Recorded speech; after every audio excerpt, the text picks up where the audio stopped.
Hi everybody! Ayan, naka-move on na ba ta sa flood control? Ay, dito nahulog.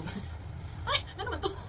Sabi siya, lagi din may expression kayo nakalagay. Okay, so don't mind the planggana at my back. May naagi planggana, basta mga Pinoy, yun naagi ni planggana. Okay, so this is really alarming. This is really alarming yun sa ato ang mga kuan, sa ato ang country karon. So, di ba na-hear mo, you see the situation now in Indonesia, na really, ano talaga, ang kanilang mga government official, sinugod nila yung bahay ng mga government official. Come to think of it, no? Bihira lang na ganyan ang first time ko nakita na Indonesian talaga na ganun ang kanilang nila, mas isog pa sila sa mga Pinoy dai. Sugod jud ang balay sa mga government official nga pangwaon ang mga gamit na nagula ang mga grabe jud no. Mas isog pa sila sa Pinoy. Grabe. Ang Pinoy sige lang hearing kapila lang hearing. Daghan ng mga situation ng mga kuanan sige lang hearing atod lang sa hearing.